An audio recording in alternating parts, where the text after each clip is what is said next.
दोस्तों, cease fire के चौथे दिन ही मिडिल ईस्ट में हालात बेकाबू होने लगे हैं। एक तरफ इजराइल पर ताबड़तोड़ हमले हिजबुल्लाह की तरफ से किए गए हैं, तो वहीं दूसरी तरफ ईरानी डेलीगेशन पाकिस्तान पहुंच चुका है और वहां पर पहुंचते ही उन्होंने एक ताकतवर तस्वीर भी पेश कर दी है। साथ ही साथ बात शुरू होने से पहले ही दो ऐसी शर्तें रख दी हैं जो अगर नहीं मानी गई तो बात शुरू भी ना हो सकेगी और उससे पहले ही कुछ बड़ा हो सकता है। क्या कुछ अपडेट सामने आ रहे हैं, सबसे पहले बता देते हैं। तस्वीरों से शुरुआत करते हैं। इजराइल पर हमले हुए हैं, हिजबुल्लाह की तरफ से लगातार हमले किए गए हैं, क्योंकि इजराइल की तरफ से भी वैसे ही ताबड़तोड़ हमले होते हुए दिखाई दे रहे थे। इजराइल की तरफ से हमले हुए तो उसका जवाबी कार्रवाई में हिजबुल्लाह की तरफ से भी हमले किए गए हैं और इजराइल के नेवी पोर्ट पर सीधे सीधे बड़ा हमला किया गया है। अशदोद में नेवी पोर्ट है, वहां पर हमला किया गया है। इसके अलावा भी अलग अलग इलाकों से तस्वीरें सामने आई है जहां पर इजराइल में बड़ी तबाही मचती हुई दिखाई दी है। हिजबुल्लाह की तरफ से ये तस्वीरें साझा की गई हैं और बाकायदा मिसाइलें दागते हुए हिजबुल्लाह ने अपनी जो वीडियोज है वो भी पेश की है और बताया है कि कैसे उन्होंने हमला किया है।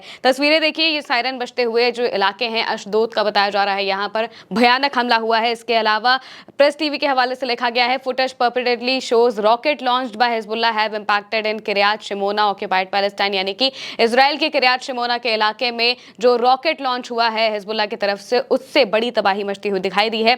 इसके अलावा मिडिल ईस्ट कॉन्फ्लिक्ट ट्रैकर की तरफ से लिखा गया है, Islamic resistance fighter targeted the naval military base at Ashdod port with precision missile.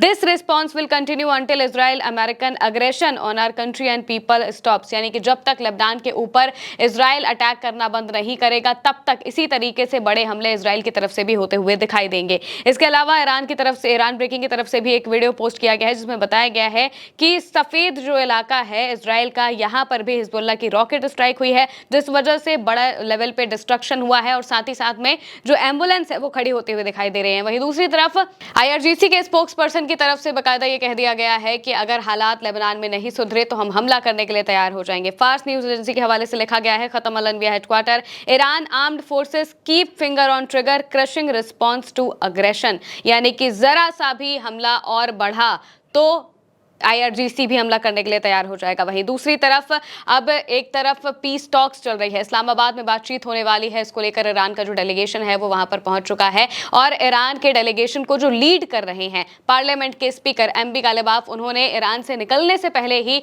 दो शर्तें साफ तौर से रख दी थी कि लेबनान में सीज फायर होना चाहिए और ईरान के जो एसेट्स अमेरिका ने फ्रीज करके रखे हुए हैं वो हमें वापस चाहिए। अगर ये दोनों शर्तें पूरी नहीं होती हैं तो दिक्कत हो जाएगी। टेबल पे, नेगोशिएशन टेबल पर बैठने से पहले ये दोनों शर्तें पूरी हो जानी चाहिए, ये एमबी गालिबाफ ने पोस्ट करते हुए कहा था। इसके बाद ही अमेरिका ने इजराइल से बातचीत करना शुरू किया और लेबनान और अमेरिका दोनों ने मिलकर इजराइल को हमले रोकने के लिए कहा है और इजराइल की तरफ से इसको कंसीडर भी किया जा रहा है। इसको लेकर खबर सामने आई है क्लैश रिपोर्ट के हवाले से। Lebanon and the US have asked Israel to pause its strikes ahead of plan talks next week, यानी कि बातचीत से पहले हमले रोकने के लिए यूएस ने भी कहा है इजराइल को। इसके आगे लिखा है, the US supports the move but Israel hasn't agreed yet with Netanyahu is still reviewing it, यानी कि अमेरिका इस बात को साफ कह रहा है कि लेबनान में हमले रुकने चाहिए, लेकिन इजराइल मानने को तैयार नहीं है। नेतन्याहू अब भी इस बात पर जो सोच विचार है वो कर रहे हैं, वो मानने को तैयार नहीं है और इसी बीच में हमले भी लगातार जारी होते हुए दिखाई दे रहे हैं। इसके बाद तस्वीर आती है इस्लामाबाद से। इस्लामाबाद में जो ईरान का डेलीगेशन है वो उतरता है। उनके स्वागत के लिए फील्ड मार्शल आसिम मुनीर पाकिस्तान के जो है वो मौजूद होते हैं और डिप्टी पीएम इशाक डार मौजूद होते हैं, मोहसिन नकवी भी मौजूद होते हैं। इसी तरीके से जो ईरान का डेलीगेशन है जब पहुंचता है तो सब मिलकर उनका स्वागत करते हैं। जो पाकिस्तान के एयरक्राफ्ट्स हैं वो भी उनका स्वागत करते हुए दिखाई देते हैं। तस्वीरें सामने आई थी जिसमें पाकिस्तान के एयरक्राफ्ट्स ईरान के डेलीगेशन का स्वागत करते हुए नजर आए थे और वहीं दूसरी तरफ जैसे ही वो लोग पहुंचते हैं तो हाथ मिलाते हैं, गले मिलते हैं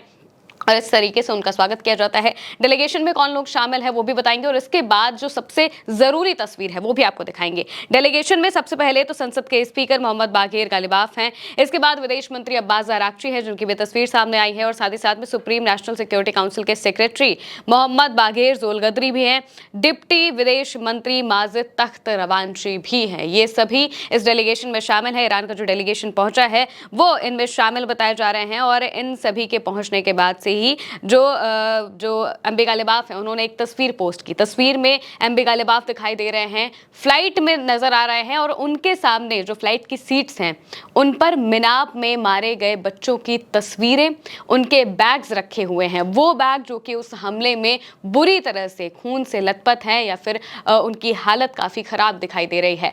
उन सभी बच्चों को श्रद्धांजलि देते हुए ये लोग यहाँ पर उतरे हैं और यहाँ तक कि फ्लाइट के साथ साथ टीम का भी नाम मिनाब 168 रखा गया है। जो टीम ईरान की तरफ से पहुंची है उसका नाम मिनाब 168 रखा गया है। मिनाब के बच्चों को ये श्रद्धांजलि दी गई है और ये अब तक की सबसे ताकतवर तस्वीर बताई जा रही है ईरान की तरफ से कि ईरान कभी भी अपने बच्चों को नहीं भूलेगा। जो मासूम बच्चों की जान ली गई है उन्हें नहीं भूलेगा। ये बात यहाँ पर साफ कर दी गई है कि इनका बदला जरूर लिया जाएगा और इनके लिए इन्होंने जो श्रद्धांजलि दी है वो बताया है कि किस तरीके से वो पाकिस्तान पहुंचते हैं। तो सबसे पहले ये तस्वीर पोस्ट करते हैं और बताते हैं कि माई कंपेनियन ऑन दिस फ्लाइट, यानी कि मैं जिस फ्लाइट से आया हूं मेरे साथ ही ये बच्चे भी आए हैं, जिसका मतलब यही है कि ईरान अपनी तरफ से अपने देश के लोगों को भी ये दिखाना चाहता है कि हम जो भी नेगोशिएशन करेंगे, जो भी वादा करेंगे, वो इन बच्चों को ध्यान में रखते हुए ही करेंगे, इन पर हुए हमले को ध्यान में रखते हुए ही करेंगे ताकि आगे से ऐसा कुछ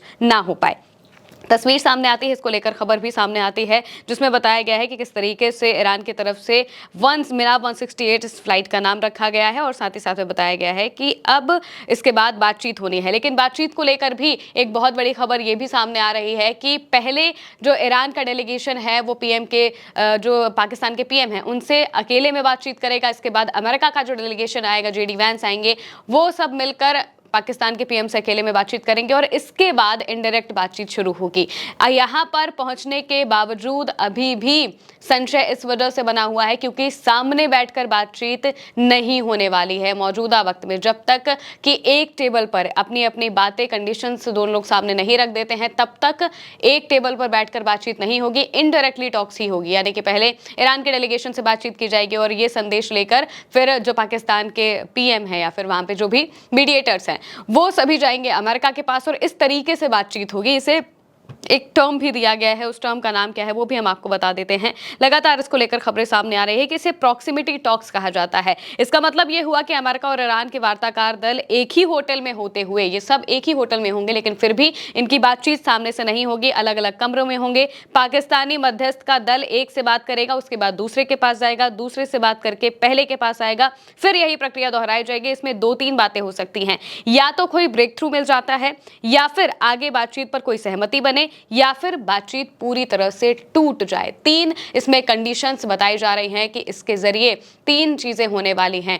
या तो कोई ब्रेक थ्रू मिल जाएगा, यानी कि दोनों लोग एक ही टेबल पर आकर बातचीत करने की बात करेंगे, या फिर अगर ईरान की बात नहीं मानी गई, जो कि सबसे पहली बात तो यही है कि लेबनान पर हमले रोके जाए, और दूसरी बात यह है कि उनके जो एसेट्स रखे हुए हैं वो एसेट्स उनके फ्री किए जाएं और उन्हें, जिससे कि वो अपने देश में जो आगे का काम है वो चला सके, क्योंकि ईरान को भी बहुत ज़्यादा नुकसान हुआ है।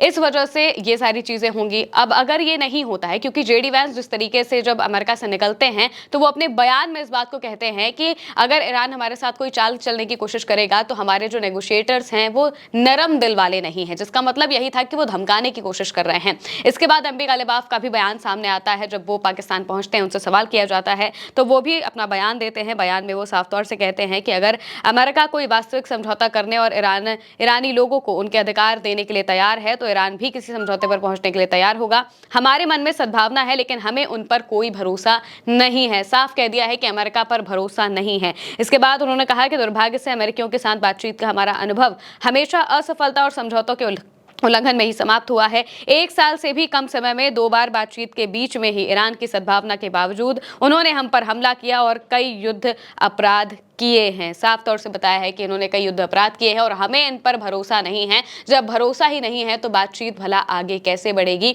इस वजह से कहा जा रहा है कि मिडिल ईस्ट में लगातार हालात बेकाबू हो रहे हैं। अगर ये बातचीत यहाँ पर पूरी नहीं हो पाई, क्योंकि ये भी कहा जा रहा है कि बातचीत में डिले हो सकता है, जो बातचीत दोपहर में शुरू होने वाली थी वो शाम में शुरू हो सकती है और इसके बाद अगले दिन भी बातचीत बढ़ेगी। अगर ये सभी एक टेबल पर बैठकर बातचीत नहीं करेंगे और उससे पहले ही अपनी अपनी जगह निकल जाएंगे तो इसका मतलब यही होगा कि आने वाले वक्त में युद्ध की फिर से शुरुआत हो सकती है। फिलहाल के लिए मेरे यानी महिमा के साथ इस खबर में इतना ही। आप देखते रहिए उल्टा चश्मा यूसी।